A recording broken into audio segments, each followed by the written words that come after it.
ಹಾಗಾದರೆ ಈ ಅಕ್ಕಿ ಹಿಟ್ಟಿನ ಚಪಾತಿನ ಹೇಗೆ ಮಾಡೋದಂತ ನೋಡೋಣ. ಮೊದಲು ನಾನು ಇಲ್ಲಿ ಒಂದು ಪಾತ್ರೆನ ಸ್ಟವ್ ಮೇಲೆ ಇಟ್ಕೊಂಡಿದ್ದೀನಿ. 1 ಬಟ್ಲು ನೀರು ತೊಗೊಂಡಿದ್ದೀನಿ. ನೀರು ಚೆನ್ನಾಗಿ ಬಿಸಿ ಆಗಬೇಕು. ಅದಕ್ಕೆ ರುಚಿಗೆ ತಕ್ಕಷ್ಟು ಉಪ್ಪು ಹಾಕ್ಕೊಂಡಿದ್ದೀನಿ. 1 ಬಟ್ಲಷ್ಟು ನೀರಿಗೆ ಅದೇ ಬಟ್ಲಲ್ಲಿ 1 ಬಟ್ಲಷ್ಟು ಅಕ್ಕಿ ಹಿಟ್ಟು ಹಾಕ್ಕೊಳ್ತಿದ್ದೀನಿ. ಇದು ಚೆನ್ನಾಗಿ ಕುದಿ ಬರಬೇಕು, ಚೆನ್ನಾಗಿ ಬೇಯಿಸ್ಕೊಳ್ಬೇಕು ಈ ಹಿಟ್ಟನ್ನು. ನೀವು ಯಾವ ಪ್ರಮಾಣದಲ್ಲಿ ನೀರನ್ನು ತೊಗೊಂಡಿರ್ತೀರೋ ಅದೇ ಪ್ರಮಾಣದಲ್ಲಿ ಅಕ್ಕಿ ಹಿಟ್ಟನ್ನು ತೊಗೊಂಡ್ರೆ ತುಂಬಾ ಸಾಫ್ಟಾಗಿ ಈ ಅಕ್ಕಿ ಹಿಟ್ಟಿನ ಚಪಾತಿನ ಮಾಡ್ಕೊಳ್ಬೋದು. ಹಿಟ್ಟನ್ನು ಒಂದು ಕುದಿ ಚೆನ್ನಾಗಿ ಕುದಿಸ್ಕೊಂಡ್ಮೇಲೆ ಸ್ಟವ್ ಊರಿನ ಲೋ ಫ್ಲೇಮ್ ಮಾಡ್ಕೊಳ್ಳಿ. ಲೋ ಫ್ಲೇಮ್ ಮಾಡಿಕೊಂಡು ಈ ಥರ ಚೆನ್ನಾಗಿ ತಿರುಗಿಸ್ಕೊಳ್ಳಿ. ಈ ಹಂತದಲ್ಲಿ ಏನಾದರೂ ನಿಮಗೆ ಹಿಟ್ಟು ತುಂಬ ತೆಳುವಾಯಿತು ಅಂತ ಅನಿಸಿದ್ರೆ ಸ್ವಲ್ಪ ಹಿಟ್ಟನ್ನು ಹಾಕ್ಕೊಂಡು ಕೂಡಿಸ್ಕೊಳ್ಳಿ. ತುಂಬ ಗಟ್ಟಿಯಾಗಿದ್ದರೆ ಒಂದು ಅರ್ಧ ಗ್ಲಾಸ್ ನೀರು ಹಾಕ್ಕೊಂಡು ಹಿಟ್ಟು ಮತ್ತು ನೀರನ್ನು ಚೆನ್ನಾಗಿ ತಿರುಗಿಸ್ಕೊಂಡು ಒಂದು 5 ನಿಮಿಷ ಲೋ ಫ್ಲೇಮಲ್ಲೇ ಬೇಯಿಸ್ಕೊಳ್ಳಿ. ನೀವು ಗಟ್ಟಿಯಾದ್ರೂ ಸರಿ ಮಾಡ್ಕೊಳ್ಬೋದು, ತೆಳುವಾದ್ರೂ ಸರಿ ಮಾಡ್ಕೊಳ್ಬೋದು.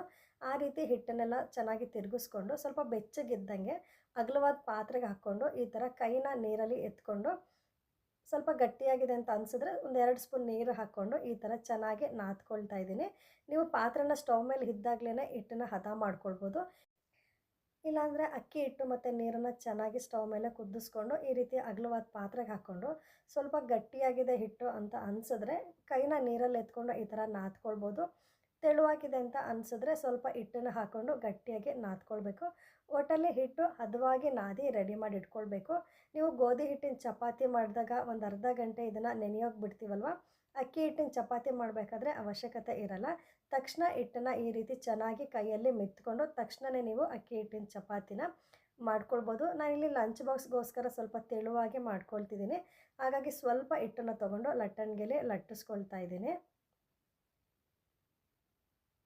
ತುಂಬ ಪ್ರೆಸ್ ಮಾಡೋಕ್ಕೆ ಹೋಗ್ಬಿಡಿ, ಹಗುರವಾಗಿ ಹಿಟ್ಟನ್ನು ನೀವು ಸ್ಪ್ರೆಡ್ ಮಾಡ್ಕೊಳ್ತಾ ಬನ್ನಿ, ಲಟ್ಟಿಸ್ಕೊಳ್ತಾ ಬನ್ನಿ. ನಾವು ಹಿಟ್ಟು ತುಂಬ ಸ್ವಲ್ಪ ಸಾಫ್ಟಾಗಿ ಕಲಿಸ್ಕೊಂಡಿರೋದ್ರಿಂದ ಲಟ್ಸೋದಕ್ಕೆ ತುಂಬ ಕಷ್ಟ ಏನಾಗಲ್ಲ. ನಿಮಗೆ ಪರ್ಫೆಕ್ಟಾಗಿ ರೌಂಡ್ ಶೇಪ್ ಬೇಕಂದರೆ ಈ ರೀತಿ ಒಂದು ಬಾಕ್ಸಿನ ಕ್ಯಾಪಿಂದ ಪ್ರೆಸ್ ಮಾಡಿಕೊಂಡ್ರೆ ತುಂಬಾ ರೌಂಡ್ ಶೇಪಲ್ಲಿ ನೀವು ಈ ಅಕ್ಕಿ ಹಿಟ್ಟಿನ ಚಪಾತಿನ ಲಟ್ಟಿಸ್ಕೊಳ್ಬೋದು. ನಾನು ಪುಟ್ಟಾಗಿ ಮಾಡ್ಕೊಂಡಿರೋದ್ರಿಂದ ಒಂದೇ ಸಲ 3 ಚಪಾತಿನ ಬೇಯಿಸ್ಕೊಳ್ಬೋದು. ಒಂದೇ ಸಲ ಚಪಾತಿನ ಲಟ್ಟಿಸ್ಕೊಂಡು ರೆಡಿ ಮಾಡಿ ಇಟ್ಕೊಂಡು ಅಂಚನ್ನು ಬಿಸಿ ಮಾಡಿಕೊಂಡು ಈ ರೀತಿ 3 ಒಂದೇ ಸಲ ಬೇಯಿಸ್ಕೊಂಡ್ರೆ ಬೇಗನೂ ಆಗುತ್ತೆ. ಪುಟ್ಟದಾಗಿ ತೆಳುವಾಗಿ ಮಾಡ್ಕೊಂಡಿರೋದ್ರಿಂದ ಮಕ್ಕಳು ಲಂಚ್ ಬಾಕ್ಸ್ಗೆ, ಆಫೀಸಿಗೆ, ಬಾಕ್ಸಿಗೆ ತೊಗೊಂಡೋಗೋಕ್ಕೂ ತುಂಬ ಚೆನ್ನಾಗಿರುತ್ತೆ.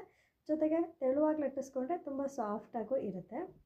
ನೀವು ತುಪ್ಪ ಇಲ್ಲಾಂದರೆ ಎಣ್ಣೆ ಯಾವ್ದು ಬೇಕಿದ್ರೂ ಅದನ್ನು ಹಚ್ಚಿ ಬೇಯಿಸ್ಕೊಳ್ಬೋದು. ಚೆನ್ನಾಗಿ ಉರಿ ಮಾಡಿಕೊಂಡು ಎರಡೂ ಕಡೆ ತಿರುಗಿಸಿ ಚೆನ್ನಾಗಿ ಬೇಯಿಸ್ಕೊಳ್ಬೇಕು.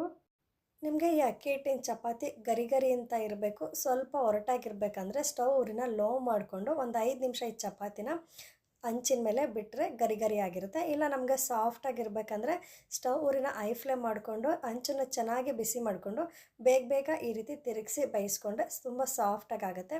ನಿಮಗೆ ಸಾಫ್ಟಾಗಿ ಇಲ್ಲಾಂದರೆ ಗರಿಯಾಗಿ ಯಾವ ರೀತಿ ಬೇಕೋ ಆ ರೀತಿ ಚಪಾತಿನ ಮಾಡ್ಕೊಳ್ಬೋದು. ನೋಡಿದ್ರಲ್ವ ಎಷ್ಟು ಸುಲಭವಾಗಿ ಬೇಗ ನೀವು ಅಕ್ಕಿ ಹಿಟ್ಟಿನ ಚಪಾತಿನ ಮಾಡ್ಕೊಳ್ಬೋದಂತ. ಈ ವಿಡಿಯೋ ನಿಮಗೆ ಇಷ್ಟ ಆಗಿದ್ದರೆ ವಿಡಿಯೋನ ಲೈಕ್ ಮಾಡಿ, ಶೇರ್ ಮಾಡಿ. ಫೇಸ್ಬುಕ್ ಪೇಜಲ್ಲಿ ನೋಡ್ತಾ ಇದ್ದರೆ ಪ್ಲೀಸ್ ಪೇಜ್ನ ಫಾಲೋ ಮಾಡಿ. ಮುಂದಿನ ವಿಡಿಯೋದಲ್ಲಿ ಭೇಟಿ ಆಗ್ತೀನಿ. ಧನ್ಯವಾದಗಳು.